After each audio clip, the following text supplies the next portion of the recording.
Comedy विषय तर्री मारून. मराठी विनोदांच्या या भागात मी नम्रता संभेराव तुमचं सगळ्यांचं मनापासून स्वागत करते. गण्या आणि मन्या एका रूम मध्ये बसलेले असतात. अचानक रूम मधले लाईट जातात. गण्या मन्याला म्हणतो, अरे लाईट गेलेत, मी एक काम करतो, मी मेणबत्ती लावतो. त्याच्यावर मन्या म्हणतो, हो तू मेणबत्ती लाव, पण मला खूप उकडतंय रे, त्याआधी पंखा लाव. तर गण्या मन्याला म्हणतो, मला वाटलंच होतं तू असं काहीतरी मूर्खासारखं बडबडणार. तर मन्या म्हणतो, का रे काय झालं? तर गण्या म्हणतो, अरे पंखा लावल्यावर मेणबत्ती नाही का विझणार? गण्या जेव्हा रेल्वे चढायला गेला तेव्हा त्याला अचानक आवाज आला, गण्या थांब, रेल्वेत चढू नको, रेल्वेचा अपघात होणार आहे. गण्या जेव्हा विमानात बसायला गेला तेव्हा पुन्हा आवाज आला, गण्या थांब, विमानात बसू नको, विमान क्रॅश होणार आहे. गण्या जेव्हा बसमध्ये चढायला गेला तेव्हा त्याला पुन्हा आवाज आला, गण्या बसमध्ये चढू नको, बस दरीत कोसळणार आहे. गण्या चिडून म्हणाला, कोणाचा आवाज आहे हा? तितक्यात पुन्हा आवाज आला, ब्रह्मदेव. तेव्हा मग गण्या ब्रह्मदेवाला म्हणाला, मी जेव्हा लग्नाला उभा होतो तेव्हा तुझा घसा बसला होता का रे? पत्निया दोन प्रकारच्या असतात. पहिल्या प्रकारची पत्नी म्हणजे जी नवऱ्यावर खूप प्रेम करते, नवऱ्याकडे काहीही कुठल्याही प्रकारची मागणी करत नाही, नवरा कितीही चिडला तरी शांत बसून राहते. आणि दुसऱ्या प्रकारची पत्नी म्हणजे जी सगळ्यांकडे. कुणीतरी गालिबला विचारलं, प्रेम लग्न आधी करायला पाहिजे की प्रेम लग्न नंतर करायला पाहिजे? त्याच्यावर गालिबने उत्तर दिलं, प्रेम कधीही कर, फक्त बायकोला कळता कामा नये. गण्या आणि मन्या एक दिवस जेवायला बसले होते. गण्याच्या चपातीवरनं अचानक उंदीर गेला. गण्या म्हणाला, आता मी नाही ही चपाती खाणार. त्यावर मन्या गण्याला म्हणाला, अरे खा रे गण्या ही चपाती, उंदराने चप्पल थोडीच घातली होती. मुलगा आपल्या आईला म्हणतो, आई आजकाल ना प्रेमाचा व्हायरस सगळीकडेच पसरत चाललाय आणि त्याची लागण ना मला पण झाली. त्याच्यावर आई मुलाला म्हणते, हरकत नाही रे बाळा, माझ्याकडे चप्पल नावाचा एक चांगला अँटीव्हायरस आहे, तो करेक्ट काम करेल. मित्रांनो, सायन्स किती बी पुढे जाऊ द्या, एका रोगावर कधीच इलाज होणार नाही. कसं तरी होतंय. ऑपरेशन थिएटर मध्ये एका पेशंटचं ऑपरेशन चालू होणार होतं. तिथे एक फुलांचा हार ठेवला होता. पेशंटने असं कुतूहलाने विचारलं की हा हार कशासाठी? त्यावर डॉक्टर म्हणतात, काय ना, आज माझं पहिलंच ऑपरेशन आहे, जर सक्सेस झालं तर हा हार मला, नाही झालं तर हा हार तुला.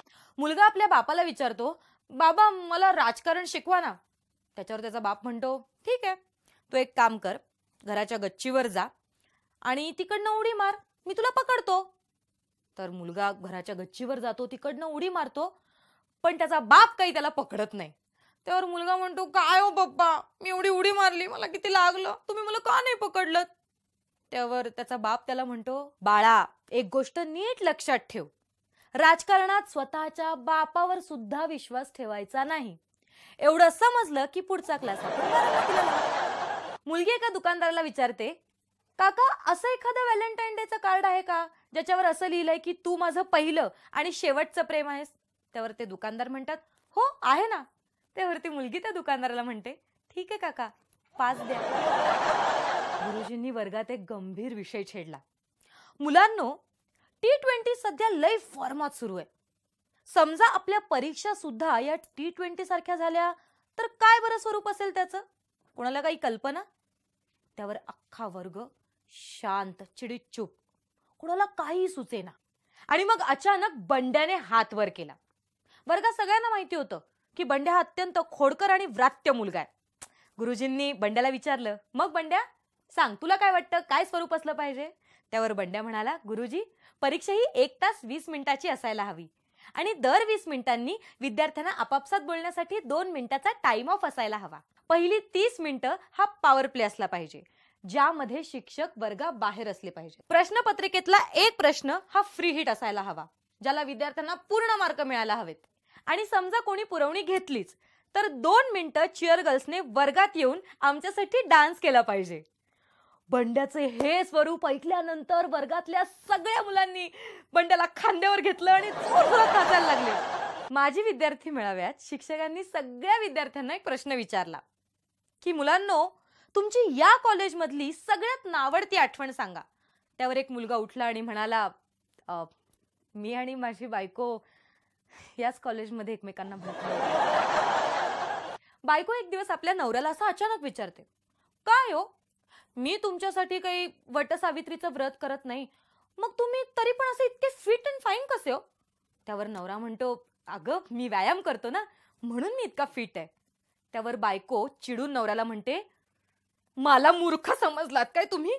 हा, उगाच काहीतरी खोटं सांगू नका, खरं खरं सांगा, कोण आहे ती जी तुमच्यासाठी वटसावित्रीचं व्रत करते?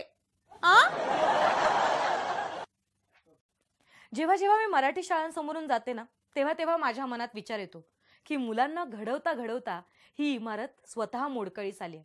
पण आता जेव्हा मी खासगी इंटरनॅशनल स्कूल समोरून जाते ना, तेव्हा माझ्या मनात विचार येतो की पालकांना मोडकळीस आणून ही इमारत उभी राहिली. अरे, ह्या रस्त्यावर बोर्ड लिहिणाऱ्यांना कुणीतरी सांगा रे, काय लिहिता तुम्ही? तुमची घरी कुणीतरी आतुरतेने वाट पाहतंय. आमचा स्पीड आपोआप वाढतो. आम्ही विचार करतो, रे कोण आलं असेल आपल्याला भेटायला? अरे पण इतकी साधी गोष्ट आहे, बायको तुमची आतुरतेने वाट पाहते असं जर लिहिलं तर आपोआप आमचा स्पीड नाही का हो कमी होणार? आपण कितीही शिकलो ना तरी दरवाजावर पुश किंवा पुल असं लिहिलं असेल तरी 2 मिनिटं आपण थांबतो आणि विचार करतो की हा दरवाजा खेचायचा की ढकलायचा. हो ना? आहे ना तुम्हाला पण अनुभव? काठावर 5 संघटना. मी ना पुण्यात बाईक चालवत होते. माझ्या पुढे अनेक बाईक्स होत्या, पण एका स्कूटीवर एक महिला हात न दाखवता अचानक उजव्या बाजूला वळली. मी तिला थांबवलं आणि म्हटलं, काय तुम्ही इंडिकेटर तरी दाखवा, सिग्नल न देता तुम्ही असं कसं अचानक वळता? त्यावर ती बाई मला म्हणाली, 1 मिनिट, हा माझा रोजचा रस्ता आहे, तुम्ही नवीन दिसताय. एक धन्य पुणेकर. एकदा एक गावाकडचा माणूस मस्तपैकी 5 स्टार हॉटेलमध्ये गेला. त्याने चहाची ऑर्डर दिली. वेटरने त्याला गरम पाणी, टी बॅग, साखर, दूध सगळं आणून त्याच्या पुढ्यात ठेवलं. कसा बसा त्या माणसाने तो चहा केला आणि तो चहा त्याने प्यायला. पुन्हा वेटर आला. वेटरने माणसाला विचारलं, सर तुम्हाला अजून काही हवंय? त्यावर तो माणूस म्हणाला, खरं तर भजेच खायचे होते, पण तुम्ही एकदम असं कढई, तेल, कांदे, बटाटे सगळंच आणून द्याल म्हणून म्हटलं राहू दे बाबा. एका बायकोने आपल्या नवऱ्याला फोन केला आणि त्याला विचारलं, काय हो, कुठे आहात तुम्ही? त्यावर नवरा म्हणाला, काही नाही गो, माझा ऍक्सिडेंट झालाय आणि मी आता हॉस्पिटलला चाललोय. त्यावर बायको म्हणाली, बरं ते सगळं ठीक आहे, डबा तेवढा वाकडा होऊ देऊ नका, कारण वरण सांडेल ना म्हणून. शिक्षकांनी वर्गात सगळ्या विद्यार्थ्यांना एक प्रश्न विचारला, काय रे, तुमच्यापैकी कोणाकोणाला स्वर्गात जायचंय? सगळ्या विद्यार्थ्यांनी हात वर केला, फक्त चिंगीने हात नाही वर केला. तर शिक्षकांनी विचारलं, काय झालं चिंगी, तू का नाही बाळा हात वर केला? त्यावर चिंगी म्हणाली, आईने सांगितलंय की शाळा सुटल्यावर डायरेक्ट घरी यायचं, नाहीतर तंगड मोडून ठेवीन.